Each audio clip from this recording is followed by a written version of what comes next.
Good afternoon, everyone. Thanks so much for joining us today. I'm Varun Sriram with Generation UCAN, but I know you guys aren't here to see me. I'm joined by Meb Keflezighi here live in Mammoth Lakes, California. Thanks to everyone for joining us on Facebook Live. And Meb, thanks for joining us today. Thanks, Varun. It's great to have you here. Welcome to Mammoth. Awesome. Yeah, you've been quite the tour guide. Came in last night, gave us a lot of great dinner recommendations. Lake Mary, Horseshoe Lake, told us some things to check out. You're a veteran of Mammoth, right? You've been coming here to train for many years now. Yeah, I've been coming to Mammoth Lakes for 16 years now, 2001, before I broke the American record. And when I trained here, and I knew altitude works, so I kind of got, almost stuck here, but it's my place to go to train, and peace and tranquility, and obviously beautiful scenery, and a lot of great people here. Well, I definitely want to talk to you more about Mammoth, Meb, but for folks who are tuned in live or planning to watch this later, a lot of you guys probably know that Meb is in the final stages of preparing for his last marathon. It's hard to believe I'm even saying those words, but this thing is going to come to an end here in a couple weeks in New York City.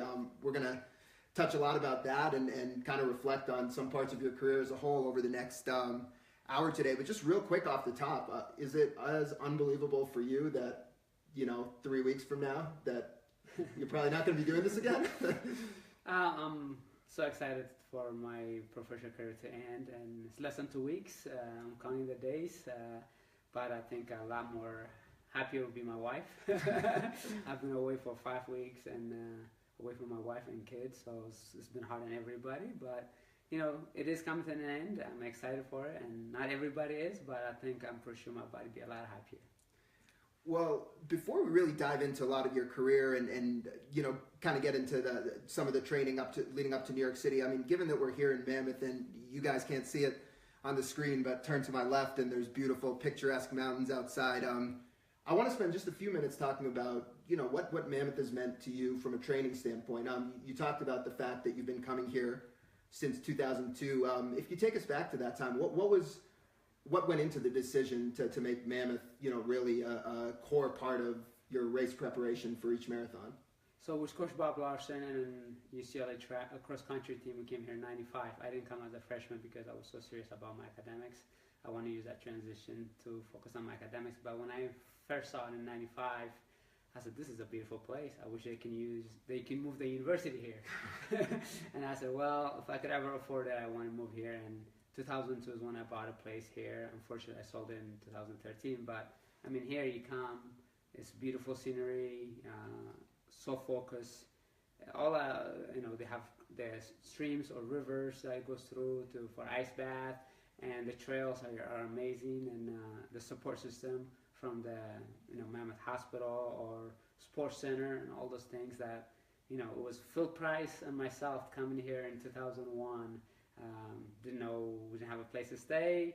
Kind of crashed on the way up here from San Diego with the race walkers and Aspen Mountain, and then ever since it's been kind of like a development.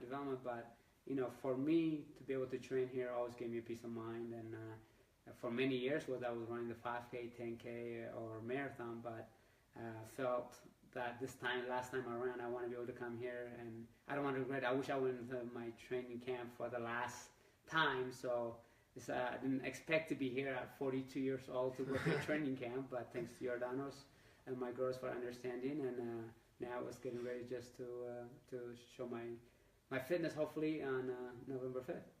You were talking about the focus that comes with Mammoth. We were talking off camera before this started, and I was asking you, what do you do in Mammoth? And you were, I don't even know what that was. Was it salt or something you were doing to basically stretch out your legs, but you pretty much said this. So can you just speak to that? Like when you're in Mammoth, you're away from the family, away from the girls. I'm sure your young kids. I'm sure that's tough. But how much is kind of just being in the zone and having everything else pushed aside? How much does that help?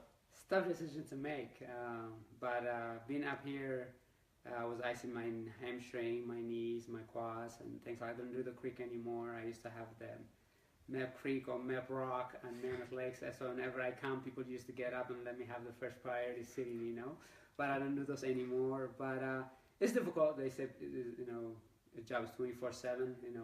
Mine's literally 24/7. Just because when I'm I'm training. When When I'm not resting, I'm doing something with the stretching, drills, icing, or core, or nutrition. All those things add up until I fall asleep, and then when I sleep at around 11 o'clock, then I'm out. But other than that, I'm always thinking what I could do to improve myself. So, been here, I'm away from my family, but my times are very occupied, whether it's doing interviews or I'm writing another book and things like that. So it's busy.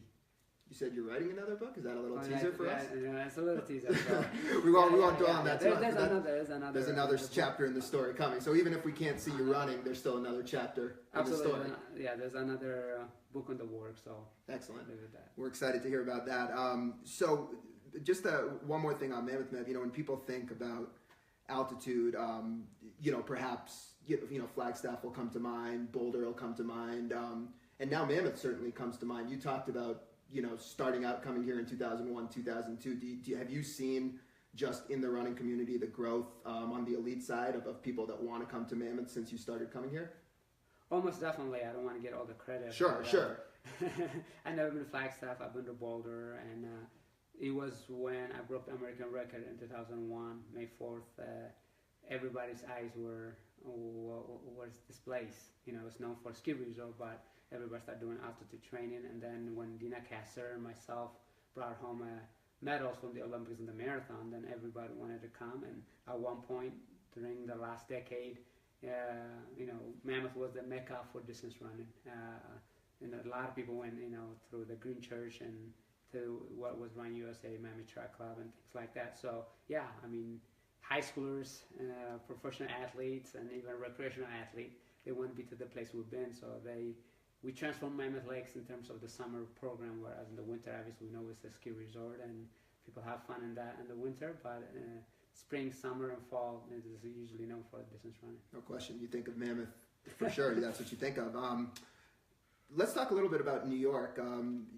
Prior to us sitting down for this, you just got done with one of your big long runs. Was it 19 miles you went today? So what are we? We're about less than 2 weeks away from, just a little under 2 weeks, 12 days, I guess, from race day.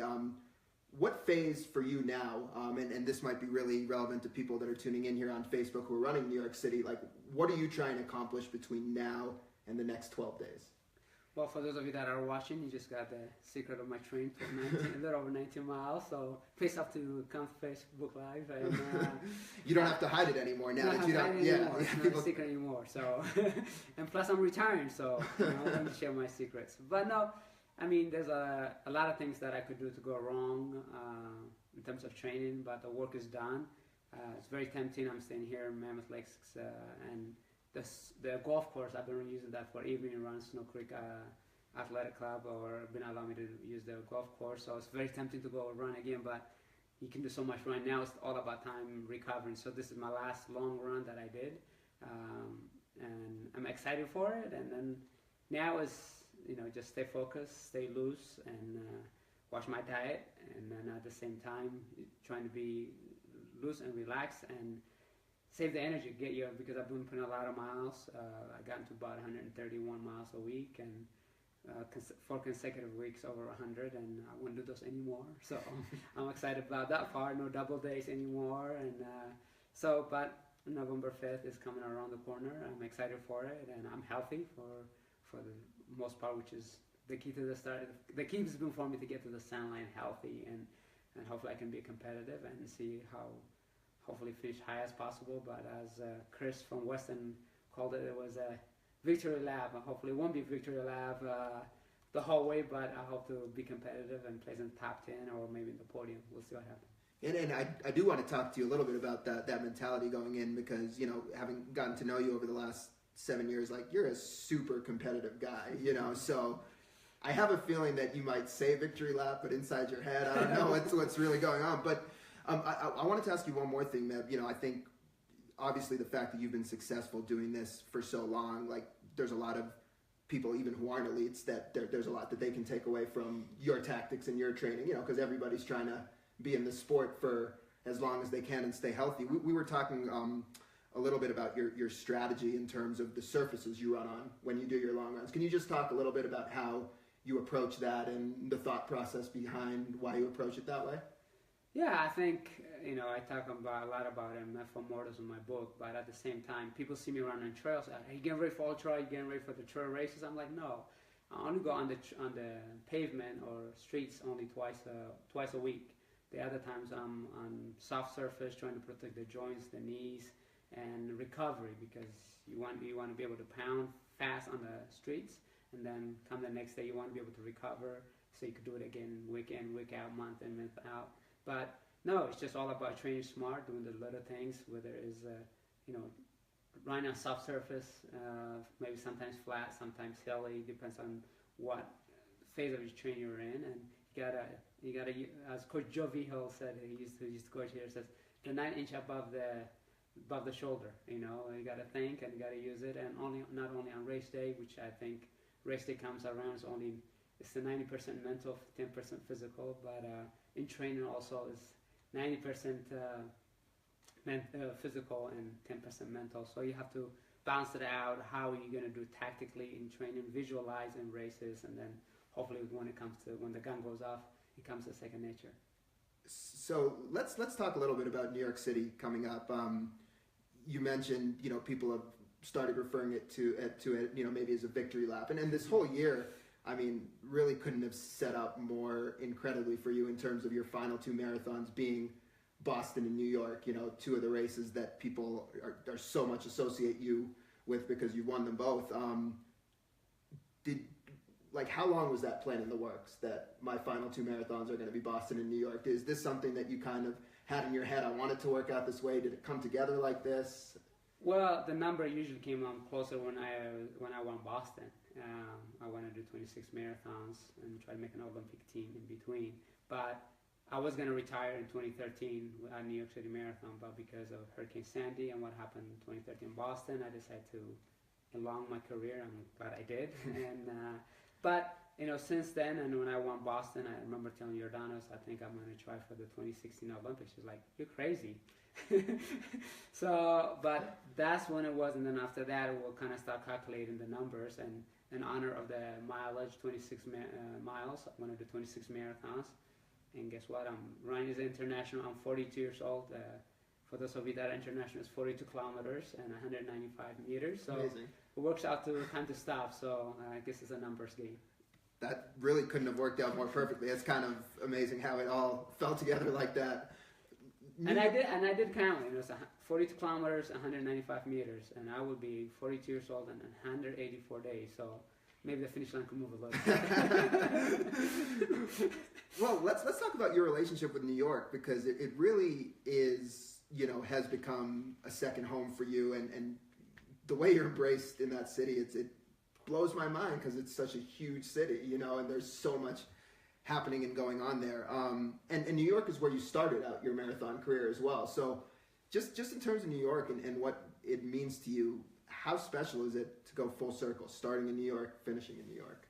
Well, it was really awesome to finish in New York, and I didn't think my first marathon was awesome personally because after I did it, I said, this is my first and last. I never ever wanted to do this. So it could have ended up being your first and last that way. One marathon done. But it wouldn't have been, I wouldn't have figured out my potential, but at the same time. What year was this, your first in New York? My first marathon was 2002, and I ran 2:12:35.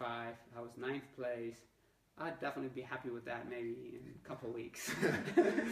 15 years later to run the same time. So those are the mental things that I talk about myself. Can I run what I ran 15 years ago? Can I be in the top 10 15 years like I did my first one? And we wait and see. I think I can, but you got to race and compete and get to that finish line. But New York's been great to me. The New York Road Runners and the sponsors and volunteers got to know them quite a bit, and the staff at the New York Road Runners. They embraced me, and I learned my PhD on my first one, what to do, what not to do, and a lot of things not to do. What were a couple of those? Couple big things I did was, it was 38 degree, very chilly, and I threw my gloves away, I threw my beanie away. I should have tucked them in, but the shade in New York, even the sunny never gets to you because you're compared to the building. Yeah, that's right. So the shade's all on you. So those things, and then basically, I wore very, very, very lightweight shoes.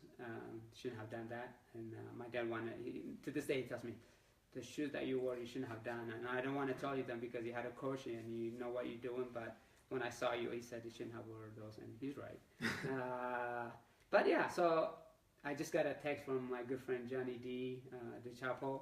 He says, your hometown waits for you. So, in New York, there's a lot of posters. People send me from Subway saying, moves you or inspires you and things like that in promotion. So yeah, New York has been a great place, and that's where I won my first marathon there, my first victory there, and I'm going to conclude there. So it's pretty amazing. Fun. And having been a resident of New York for 5 years, I do remember always, as the marathon approaches closer, suddenly you start seeing Meb in the subway, you start seeing Meb on the street signs. It's like a sign that the New York City Marathon is coming. So that's really cool, that connection you've built.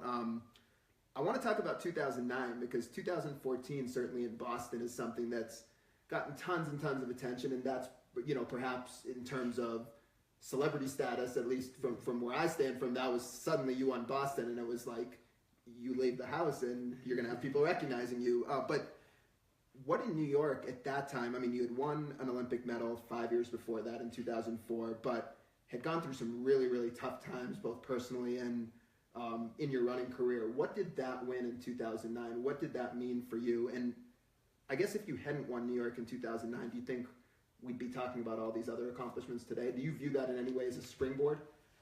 Almost definitely. Victory 2009 New York City was a turnover for my career because here you medal in 2004. Next goal you're thinking about the Olympics is you want to win another medal, maybe even preferably a medal. A gold. So to win the silver medal, to win second in New York and third in New York, you still believe you can pull the victory, but then at the trials in 2017, years ago, a lot of disaster happened. We lost a good friend, Ryan Shea. I didn't make the Olympic team, so mentally, physically, and emotionally, I was wiped out, and I didn't think I was going to run again because 10 weeks later, it was diagnosed that I had a pelvic stress fracture. So the question was, can I jog? Can I walk normal? Because when I was sleeping, I have to turn over on bed just by lifting my leg hand in hand. If I was crawling like 10-month-old baby on the floor. How long were you in that condition for? Probably for a couple of weeks. Wow. But lifting the leg was for a long time. So mentally, physically, I took 6 weeks off because I was hoping to make the 10K team. But my leg was swollen and I didn't know. And when you lose life and then you kind of put your life in perspective, Olympic Games in perspective. So for me, I remember telling my wife Jordanos and my brother Howie before I left New York City the hotel, I said, I guess my Olympics will be New York City Marathon in the next year, 2008. But 2008, I didn't feel comfortable. I didn't think I was fit. So the next time I did New York was in 2009, and I had a good feeling. In fact, I sent Mary Witzenberg, who was the CEO at the time, after running a really fast victory in the Houston Half Marathon. I said, this is the year. So I sent her a text, and so it was in the work, and pulling that victory meant a lot to me because it was my personal Olympics, and that was my gold medal that I wanted to get in Beijing, which unfortunately I didn't have the chance to go there and represent our country or go and hunt to defend my silver medal or another medal. So to be able to come back in New York was a victory, and wearing that USA jersey was pretty awesome because I was pointing at that, and coming into the last 100 meter, that was a wonderful feeling. Do you feel like that? And it's hard to say this in a way because you won an Olympic medal. That's a huge deal. But do you think that's what made Meb? Like with that victory, when you became like the household, there's very few people that you just say one name, Meb, and they know who he is. Do you feel like New York is when that happened? Most definitely. I think New York made me famous. To go to David Letterman show and call the top 10 things that go to your mind running New York City Marathon, to be on the Macy's Thanksgiving parade and all those things. So that winning that New York City Marathon changed a lot, and until the next victory. How was that? I'd like to hear that. How new was that all for you? Because now, you've achieved or had a chance to have so many amazing experiences since you won Boston. I'm sure there's times where you pinch yourself, whether it's meeting former President Barack Obama, things like that you've talked about. But when you won New York and you were doing all these types of celebrity things. Like how new was that? How strange was that in a way for you? It was pretty strange and comforting at the same time. Because the glamorous of being famous or people wanting to meet you and greet you was huge. And I remember my wife and kids going to Macy's Thanksgiving parade and flying first class and all those things. So it was pretty awesome. And you do have to pinch yourself. When you talk about my humble beginning from Eritrea to where I am, and to be invited to the White House for dinner and things like that is really, really happening. But I've been thankful to God for the blessing that He gave me. I was, we're at Gentleman House Gary here in Mammoth, who has been also one of your supporters, and I was speaking to him this morning, and he said, even if Meb wasn't a runner, he's just so grounded. He's more grounded than dirt. You were talking about kind of your humble upbringing.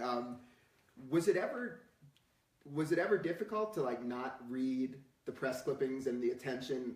I mean, from my vantage point, that's something, kind of being grounded and not getting too overwhelmed with the celebrity, has been something that so many people say about you. It's so characteristic of you. Was there ever a time in your life where it was a little bit of a struggle? You were having so much attention come at you that it was kind of tough to know how to handle it?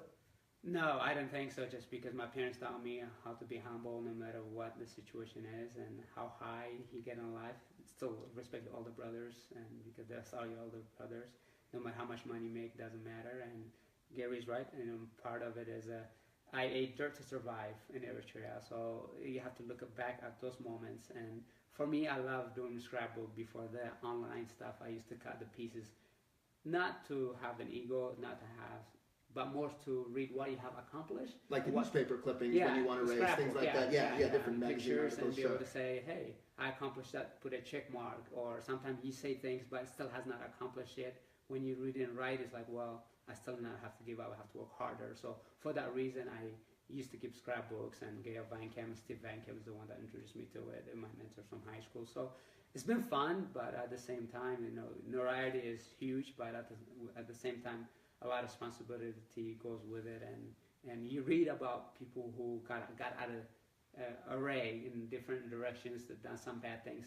I didn't try to make those mistakes, but try to learn from other people's mistake and try to be a good human being. We talked about the significance of New York in your career and in your life, winning that race in 2009, and also, just that was just always a time that we at UCAN look back on as kind of right after you won New York being the beginning of us getting to know you and working with you, and really kind of a special time. I remember meeting you for the first time. I think it was October of 2010. You were training for the 2010 New York City Marathon the year after you won it. Can you, if you remember back to those days, the time you were training for the New York City Marathon, why did UCAN come on your radar? How did it come on your radar, or how is it something that you thought you might want to incorporate into training? Yeah, I was a good friend with my Krista Austin, who came to Mammoth and helped me some with nutrition work, and she introduced me to UCAN and the story behind Jonah and how your generation got developed, and it wasn't for athletes but for survival for Jonah. And I remember meeting you guys before New York City Marathon, and then after that I was telling my pacemaker, Sarah Chavez, today, how we had maybe 20 people at the Boston Marathon in 2010, and then now we have 400 people, 350 sold out and all those things, so that we have come a long way. And the packaging might have a label, but now look what varieties we have here. That's you on the cover now. I want to have that. So yeah, we've been working together, but I think the authenticity and also the authentic that it is, and what's behind the product, that I really believe in it, and I use it daily. Whether it's for hydration or whether it's to recover, so it's been one of my key factors for success. And I'm thankful to Krista for introducing me to you guys, and then ever since I haven't looked back. We'll dive into a little bit more on the UCAN side here in a little bit, but I wanted to, in the context of New York, just think back on how that was really where things started with us and working with you. So it's a lot of memories when you think back to New York, for sure. Now for you, kind of approaching this New York City Marathon, you mentioned that sending Mary Wittenberg a text in 2009, after winning the race in Houston, and saying that you felt like you had a shot this year. Do you usually know going into a race, like, I've got what it takes to finish top 5, I've got what it takes to finish top 10? Like, how how much do you kind of know what's going to happen already before you go into a race? You have a pretty good idea of how you're going to do the race, because I really believe the key to success is practice or training. And when training is going well, you have an idea how you're going to do. And obviously that day you can't stop, you can't have time out, you can't play defense, see who's showed up ready. But you hope that I was telling Sarah this morning that there's about 10 people potentially that have a chance of winning, and 5 probably will be ready that day and 5 won't be. So now can you beat 4 of those? Because if you want to win, then hopefully you will win. But at the same time, you have an idea how things are going to work out, but through training, through preparation, mental and visualization, going through, when you're running 26, 27 miles up here in altitude, or when you're doing a tempo, you can see how things are going, and you hope that you train hard, work hard by yourself, and you don't know how the other guys are doing, but if they worked harder, then they deserve to win or to place top 3. But you hope that you're doing the right things and keep training hard and durable. And when the gun goes off, you just got to compete and assess the situation. I'm doing my homework now to see who's racing frequently, and right now kind of studying the competitors a little bit, and for the last time. Well, that's something that's so interesting, and I've always found to be like it's such an element of I guess elite professional marathoning that's not applicable to other folks in terms of scouting out your competition, right? So most people that are getting ready for a marathon, it's just about what can I do, how's my training going. But it's interesting to hear you saying you're actually doing homework on who you're running against. I want to ask you a little bit more about that. What kind of things are you trying to evaluate when you're looking at the other runners that are going to be out there with you? Most of the times, what the public knowledge, you can't have a camera and see others how they're doing, or people tell you. But usually you read online to see if they have competed in the last 2 weeks, 3 weeks, or 4 weeks, a tune-up race, and who this competitor. Look at their past times and when were they done. Were they done 5 years ago, personal best? Was it a year ago, personal best? Or was it in the spring? And all those things, so you kind of dissect a little bit and say, okay, I got to watch out for that person. Now. We'll keep saying is the last edition. He didn't finish in Berlin, but I'm pretty sure he's going to be one of the toughest competitor there. Just because if he wasn't ready, he wouldn't be coming in. He would be on vacation after not doing so well in Berlin. He DNF or didn't finish. So, and there's other defending champions. There's other guys that are doing first marathoners. They got the springy legs, and see if they have competed recently, and kind of keep notes a little bit.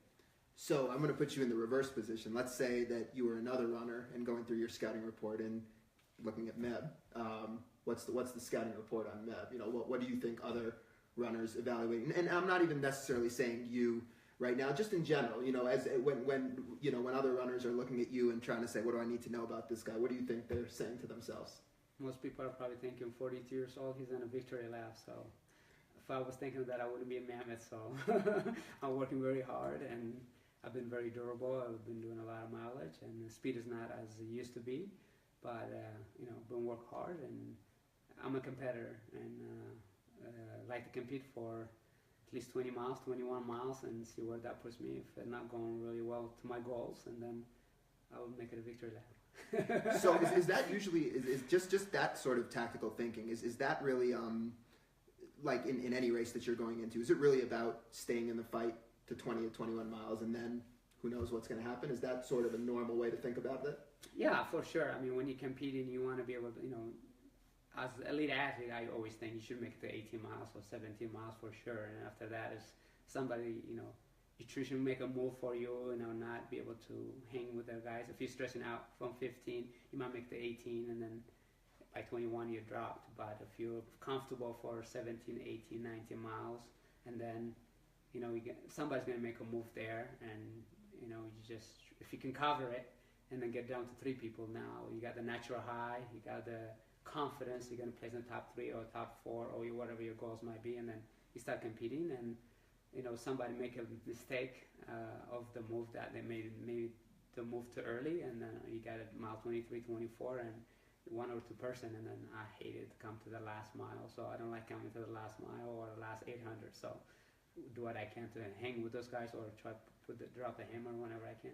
And for your competition, they're probably saying we don't want to turn around mile 22 or 21 and see Meb with us, right? They want to get rid of you far before then, because that's sort of where you've been able to shine.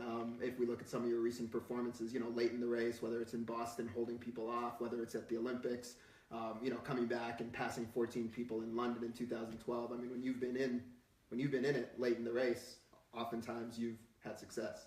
Most likely, yeah. I mean, and I can make a move whenever I want, however I want.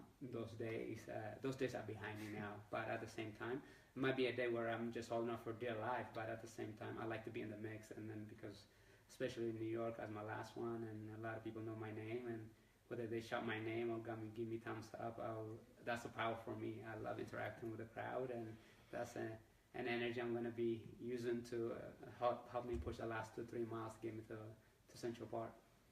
I want to definitely talk to you about the love affair that you have with the fans, because that's something that's just been amazing. Having done events with you in Georgia and Dallas and New York and Boston and San Francisco and LA, it's just the support and the genuine relationship that you seem to have with the fans.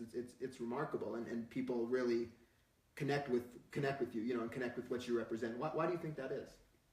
Well, for me, I just genuinely try to be the good human being that I am, and I really care about their running, their aspiration, what they want to accomplish. And through social media, people hear those. I met Meb at this race, and I want to meet him again here. Or it kind of goes almost viral. Hey, you should meet this person, and he's genuinely, I'm approachable. That's the way I think, approachable. And when people meet me, I'm authentic, and even though it might be for 10 seconds, 15 seconds, or 30 seconds, but at the same time, my whole thing is people who come in contact with me, I want them to have a positive experience, and I hope they enjoy that. And I want to wish them the best that I can to their next race. And I ask them about, when did you start marathoning? Or it's like, well, I did Boston with you, or they want to tell you things, and you just try to be there, and you never know what that person's going to tell you. Every time I meet people, it's different, and some of them are cancer survivors. Some of them are doing their last chemotherapy, and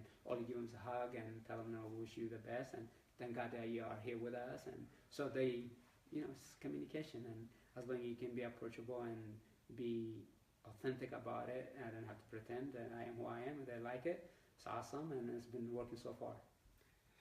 Just want to do a quick reset here for everyone tuning in live on Facebook Live. I'm Varun Shriram with Generation UCAN. We've, of course, got Meb seated right here next to me. We're live in Mammoth Lakes, California, just a couple weeks before the New York City Marathon, which Meb will be running. And we've got another about 20 minutes or so here with Meb, so I've got a few more topics to cover with you, Meb.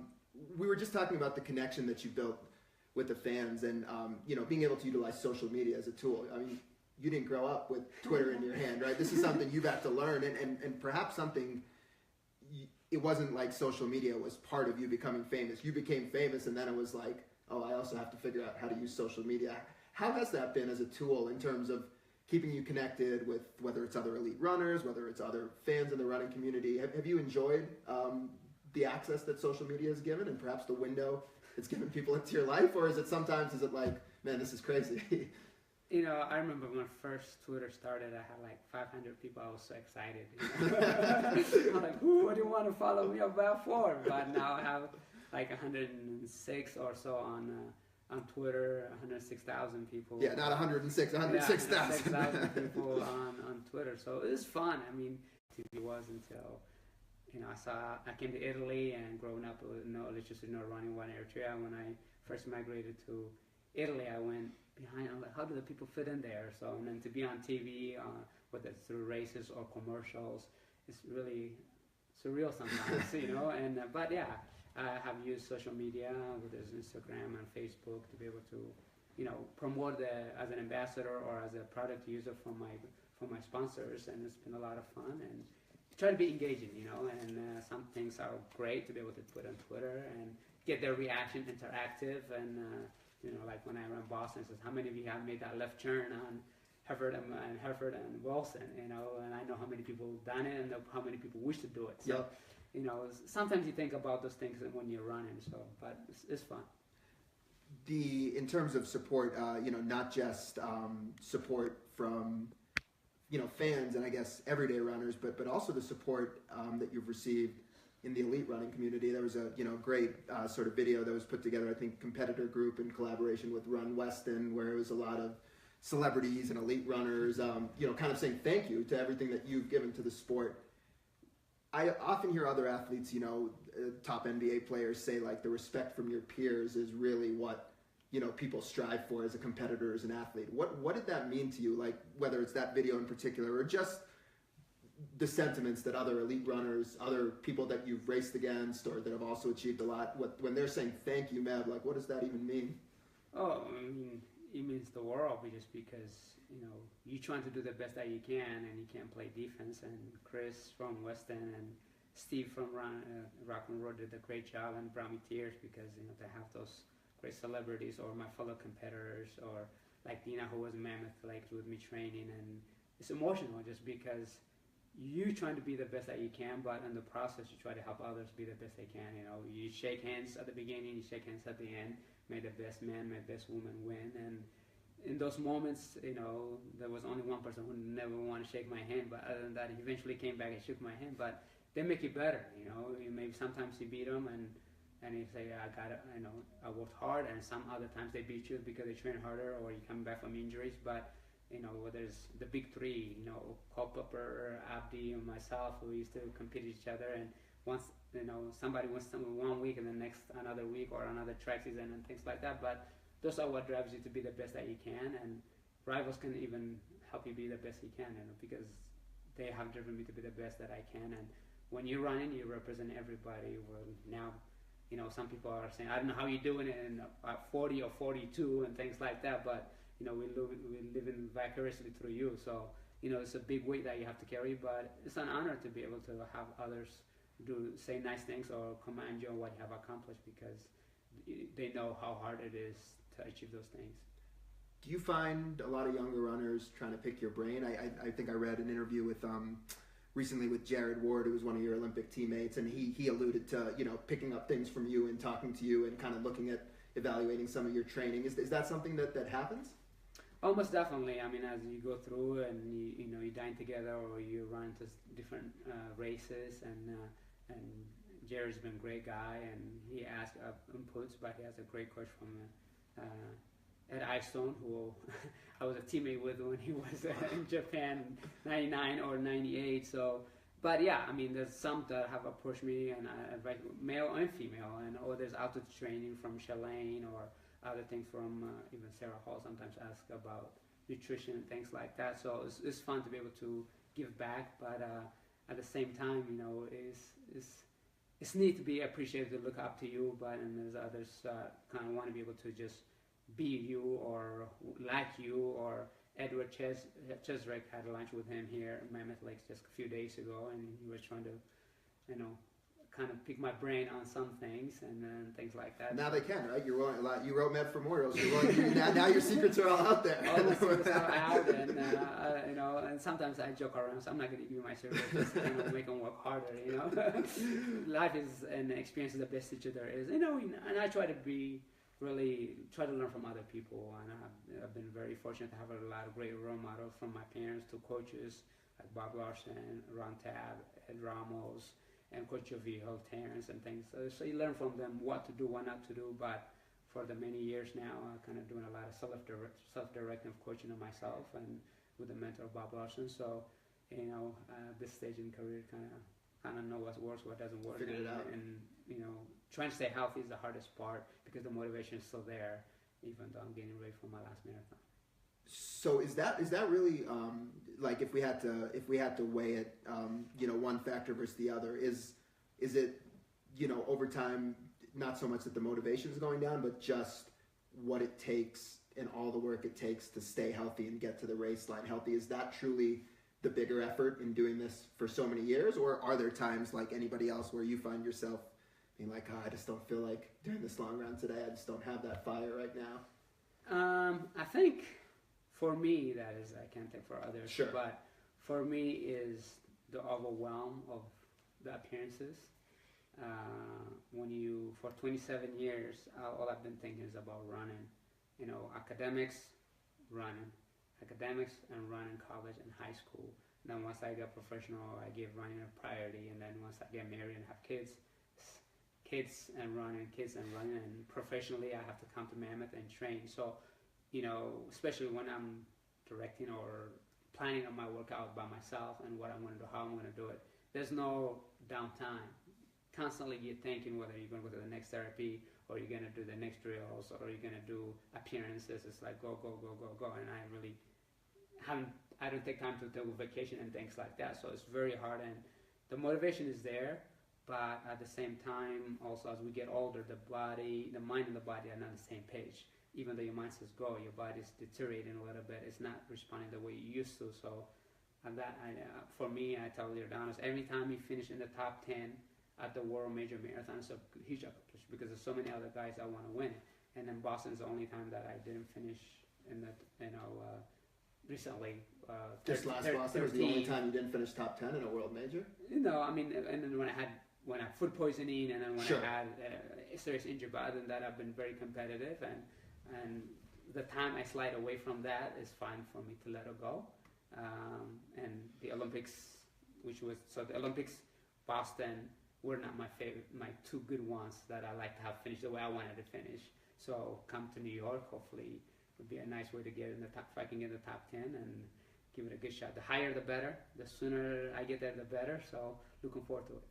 So that's interesting, just to hear you talk about that perspective, because I know rightfully you've said after winning Boston, Boston, New York, an Olympic medal, your career has been fulfilled, but now it sounds like there's a little extra motivation there just to say, I want to make my last race one that I can feel good about, right? Is that fair to say? Absolutely.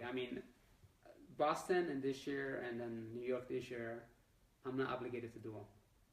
I want to do them. I want to go on my own terms versus some other time, you have contract and things like that. But for Skechers, they've been very understanding for me to do what I want to do.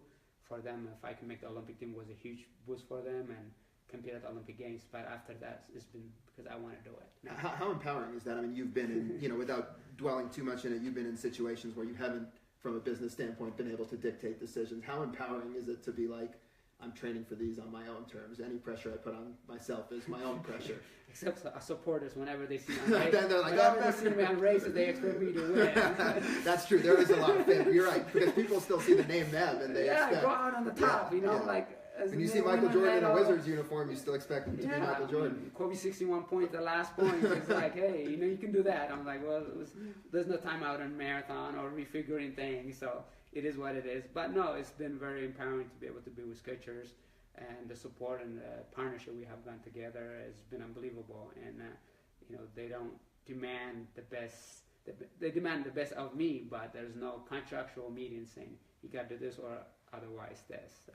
Which with the other sponsor was like that. If you went to the race, if I don't finish in the top 4 and this, I'm in trouble. So it's nice to know that I don't have to do that. I can finish last and New York. That'd be good. That would be good. You would be the only person to say you finished New York City first and you finished New York City last. So that's enough. So Meb, I just want to explore one more topic area with you as we're got another 15 minutes here. So we've talked, about the various different things that have changed over time in terms of the training or, just the mental aspect, how that's changed over time. And another certainly big thing that's evolved over time for you has just been your overall approach to nutrition, right? What you were doing in college, what you were doing as a marathoner in your late 20s is not what you're doing today. So just from a big picture standpoint, what are some of the big ways that you've reassessed how you've approached nutrition, with age? Well, nutrition is very important because you are what you put in your system. And for sometimes in your fountain of youth, you can get away with so many things. But as you get older, you have to definitely adapt to new things. And because metabolism slows down, for me, definitely has that. And when I was in college, in fact, Physio 5, the professor said, you're lucky you run, you have good genetics, otherwise you'd be fat and obese. And the reason is because we did a study for a whole day, how much we intake, how much outtake, and how much I was eating. And growing up poor in Eritrea and having unbelievable food at the UCLA dining hall and all that stuff, so I just want to take in and put for the time lost, when I was a kid, just eat as much as I can. And you eat fruits, you eat hamburger, you eat pizza, you eat pasta, and all those things. But He says, just one and do one at dinner. Don't try to have all three of them. So that's 20 years ago. It was when I made that transformation. I started doing double days, and then I just to do turkey sandwich, banana, and then go off campus instead of coming back for lunch. So, it was a really wake up call for me, and then my career just went up. So definitely performance is driven what you put in nutritionally, and ever since it's been very monitoring of how much intake you have. But sometimes you're like, oh, I ran 20 miles, or I ran 25 miles, and you have a big burrito and you want to finish it, why not? And you can still get away with it sometimes, but definitely late 30s, I have to change. Now I just take it in half, have it for lunch, and maybe have the rest for dinner or the next day. So I go to a restaurant now, I just slice it in half. And but periodically use grace throughout the day instead of eating big meals. And obviously with generation you can, when I ran my 90 miles today, and immediately I had have my generation can shake, and then that gives you an hour and a half, 2 hours to spare, whether I want to come stretch or ice like I did earlier and things like that. And you don't have to be in a rush and hungry, eat anything that when you come home. So you have to use strategy in race, you have to use strategy in nutrition as well. And from a UCAN recovery standpoint, so this, the chocolate UCAN, which has been your favorite, and now, of course, because of that, we've got you on the packet. So what's interesting is this is something that you've been utilizing for recovery because it has protein in it, but you also talk about it from an energy standpoint, about kind of tiding you for a couple hours so you can do some additional work. And that comes from the super starch in UCAN. That's the carbohydrate. It's a lot slower release than the quick sugar spike. How critical is that component? Not just the recovery and not feeling the soreness the next day, but also having that sustained energy, for a couple hours after a tough workout. Yeah, most definitely. If you haven't used the Generation UCAN Power chocolate flavor is huge, just because one, you don't feel soreness after hard workout the next day. And two, the sustained energy. I'm a really busy person, so whenever I'm traveling or whatever, if I have to make an appearance in an hour or so, just go to the hotel room, have this shake, and then it will get you 2 hours or so. And you don't feel the rush up and down. So it's a great product, and I use it every tempo run, intervals, long runs, and then the hydrate, I use them during while I'm training. And so I'm very fortunate to have those kind of products on my side because, it keeps you lean at the same time. I think after I won New York, I was traveling a lot and I wasn't running much miles, but some of my teammates said, you look lean, and how many miles you put in, and I wasn't much miles. But I was using the Generation UCAN protein to help keep me lean. And one of the things, just, both in the context of UCAN and just overall, so, one of the elements of UCAN, the products, are that it's providing you energy without sugar. Just from an overall dietary standpoint, I know you've joked before about having a sweet tooth and, kind of controlling that. Is sugar intake something that you've been more conscious of as you've gotten older? Is that something specifically that you've paid attention to, just trying to, kind of control the sugar? Have you looked at that? Most definitely. I don't take a lot of sugar. I mean, I love tea. I have tea every single day, but I have to measure and how much I have. But when you push your body to the limits, then you kind of need a little sugar, and that's my to-go-to package. I tell Sarah or others, I said, I just ran really hard, 11-mile, 10-mile tempo. I need my UCAN immediately. The one thing I want to ask you about the hydration, as we're talking about the UCAN Hydrate, this is an electrolyte replacement without any sugar. You've talked about using it day to day to keep your electrolyte levels balanced, to help you for everyday hydration. What are you doing with the UCAN Hydrate product most commonly? I've been using it every single day. So whenever I go for a run, I put in my water bottle, and whether I'm doing a tempo or long run, use it during, and then at the same time, even my recovery run, the mental Bob Larson will be with me and give me every 3-4 miles. So by being hydrated, it helps you expedite the recovery for the next day. So it's not just protein, but hydration is very important as you exercise, during exercise, after exercise, and having the protein afterward. It's a complete package. For any of you guys who want to try fueling and recovering like this guy, like Meb, we will have some special offers on these Meb UCAN products that we'll let you guys know about here in the very near future. Meb, with the 10 minutes we have left, I have a couple just kind of random things to ask you about. So the first one I wanted to ask you about was the Breaking 2, the 2-hour marathon that everybody in the running world was talking about this summer. Just curious to pick your brain. What did you think about that? Do you think it's something that's achievable? I think it's great to be able to drive the speed limit of the human being in the marathon. So, is it achievable? After we saw, I didn't think they were going to run that fast when they did, but knowing how the course was, and I know their fitness and things like that, but Kipchoge ran amazing, and I got to visit Eritrea this summer and got to talk to Zersane a little bit about it, who was part of that. He ran well there, and so yeah, I think it's definitely achievable. Just who's going to do it. Is it ever something did that sub 2-hour marathon, was that ever something you even thought about? Is that something that's more like commonplace recently, or is that something even 10 years ago that kind of elite runners would just kick around in their own circles? No, I didn't think it was something discussed about it, but I know on my good days when I was fit in my youth, I think I could have run fast.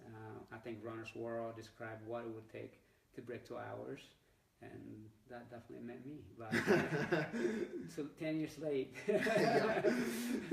So I wanted to ask you about that. And another, just another thing, in terms of New York and all the emotion that's going to be there, are you even like mentally prepared for that? Have you even allowed yourself to think about just the craziness of that weekend, all the appearances, all the people that are going to be wanting to say thank you to you? What have you visualized about New York? I think it's going to be crazy for sure, but at the same time, kind of similar to what happened in Boston 2014, because everybody wanted to come back and support the event after the disaster, but to a lower scale, the people appreciate what I have done in New York. They're going to come and support me, and it'll be neat, But at the same time, I'm here running. I might see here one car or a couple gears. Yeah, it's gonna be different. It's gonna be different going to New York, but I mean, on my runs, I always get greeted by hundreds when I'm in Central Park, and most people think I live in New York because they see me so many times. But no, it'll be fun, and I know there's like close to 70 people, family and friends that are coming. Wow. I know all my siblings gonna be there, my parents gonna be there, and some friends from here, some friends from Iowa, and a lot of friends that I have made over the years in New York. So it's going to be pretty wild, but at the same time, I'm not ready for it, but at the same time, it'll be a journey. And I always drive inspiration from the crowd. So, I just hope to be competitive and be in the mix. And then I know they're going to give me the good push toward the finish. Do you get nervous before a race, or is it's old news at this point? I don't get nervous. I get anxious. I'm ready for it to be over with. I don't sleep the night before, and unfortunately, that's how I am. And but at the same time, no, it's nervousness. Not that. I mean, my career has been fulfilled one way or another. I'm completely what I do in New York, unless it's positive, I don't think it's gonna hurt it. So. Even like I said, even finishing last, it would not be a bad thing. So, but at the same time, I'm a competitive guy. I would love to give it my best shot, whether it's to be in the top 10 or podium or to be top American or whatnot. There's always goal after a goal. So just work hard and during the race, at race unfolds, you think about those things. And I always say run to win doesn't mean get first place, but getting the best out of myself and being healthy, getting to the start line is a good start. Where I want to end with you, Meb, is really just finally just talking about your summer, because I know you had quite the experience going with your whole family to Eritrea, and we spoke about it in passing today, but just in terms of your whole story and your family's story, you mentioned your dad, traveling here from Eritrea and bringing the whole family here. That was a huge part of your humble kind of your experience. What was it like going back there now with all the family, with your young children, letting them experience it? What was that whole summer experience like? It was a wonderful summer. It was actually Giordano's idea to go this summer. I wanted to go finish my summer this year and then go next year. But she has a grandmother, and the kid's great grandmother, and her brother lives in Eritrea. So it was, and the kids are getting older, so we don't want to push another year. We want to have them that experience for them. So it was great to be able to go there and have fun, and at the same time kind of teach them about their roots.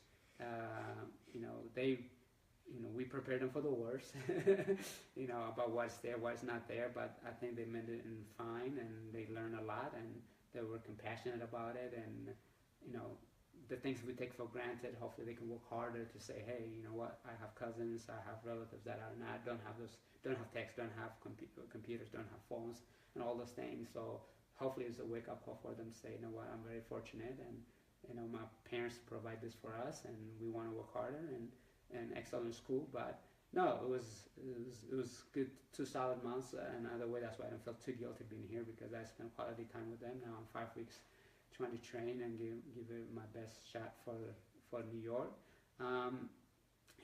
Coming here as an immigrant for my dad and my mom, we didn't know what this land would have provided. Just know it was opportunities, and all my brothers and sisters have taken this opportunity to make the best out of themselves and been kind of positive contributor to society. And just last a week and a half, 2 weeks ago, maybe my dad called me, and he has craving for education, and to see the competitor magazine cover and to say King of the Roads or American Greatest Marathoner and things like that, that kind of touches his feeling. It's like you are part of history forever, and it was pretty emotional to hear his voice, and I'm pretty sure the victory lap video, he's a big Lakers fan. To have Kobe give me a shout out was pretty neat for him. So I tell my brother-in-law, like, make sure you show him the video, because we took him to a game one time, so he loves that. And my mom's always shy and humble and whatnot, but they've been giving me and their prayers to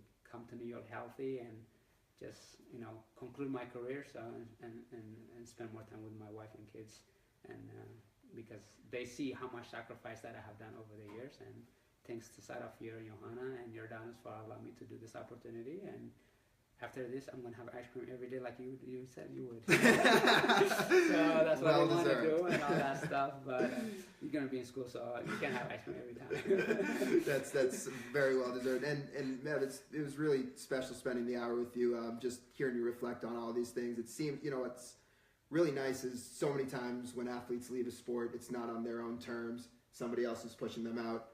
You seem 1,000% at peace with what you're doing and at what's ahead, and I'm sure that makes it all the more special and actually gives you the opportunity to enjoy what's ahead. Absolutely, and you always hear from athletes that says, "Oh, I know friends that, I wish I went to Mammoth one more time," or "I wish I stuck around for another Olympic year. I wish this." For me, I learn from them also, and I hope I represent the best that I can, because I have the ability to excel in my athletic ability, and I hope to represent the sport around to the best that I can. And I might have gone one marathon too far, but I don't regret it. And instead, I'd rather be saying, I did everything that I can, and I got the most out of it. And instead of saying, I wish I did one more, and it's not going to happen that. So I feel definitely at peace knowing that. And thanks for everybody who, from Generation You Can to Skechers and all the other sponsors, who allow me to be who I am, and supporters like you who gave me the chance, and kind of we inspire each other each time to pursue excellence. And I'm very delightful to have been an ambassador for the sport, and hopefully continue to be, but I couldn't have done without all my sponsors. Well, that's the good news, right? I just, in closing this out, while people may not see you on the roads, it's not like you're moving to the moon. You're going to still be around. People are still going to have a chance to see you at races. So that'll still, staying connected with the running community in whatever form or fashion you decide to do it is still part of your future. Am I right? Almost definitely. I mean, like Generation You Can been every step of the way to help me nutritionally and be my secret weapon. And Skechers been there for me. KT Tape and Maui Gym, New York Athletic Club, Elliptical for cross training, Epson Watch, and CEP compression socks. I'm probably forgetting United Airline and Crave Jerky, and so all those things has been. I hope I could be an ambassador for them to be able to just say, and races enjoy having me in their races, and It's fun, and I'm not going to the moon. It's too expensive for one.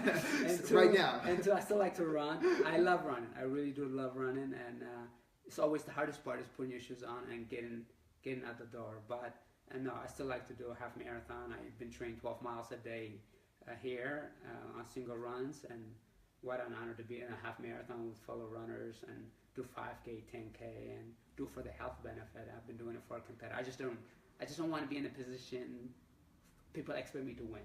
Where it's your life, right? That's been my life for 27 years, and it got old. and I want people to take very careful note. Meb didn't say ultra marathon or 100 miler. He said half marathon, 10K, 5K. So we're shrinking the distance. We're not looking to expand the distance. Meb, before we sign off here today, any final message for those that are going to be running New York City and sharing the streets with you? Any words for your fellow runners who you'll see in 12 short days? It'll be an honor to share the New York City marathons with you. It's been fun to be able to be an elite athlete, but whether you're in the middle of the pack or the back of the pack or somewhere in there, we always try to execute the best plan that we can to our abilities, no matter what age, what gender, and what other difficulties we have. But running is something that is good, and I always say New York City Marathon, the capital of the world, is the greatest marathon in the world, and see you there shortly. But don't beat me. Well, for Meb, I just want to thank you so much for your time, Meb. This is we've done a lot of these, and I hope this isn't the last one. I don't think it is. I think we've still got a few more of these in us over the next few months. But it's truly been a pleasure. Working with you, watching you run, all the above, and also just being a friend of yours. So really appreciate that very much. We're wishing you the best of luck, and to stay up with what Meb's doing, you can get him on Twitter and Instagram @RunMeb. Check him out on Facebook as well. That'll give you all the latest and greatest on Meb's training. You can also check out his website, marathonmeb.com. And to learn more about Meb and how he uses UCAN, you can check out generationyoucan.com. I want to thank everyone so much for joining us on Facebook Live. We will all be rooting for Meb in 12 days in New York. Thanks, everyone.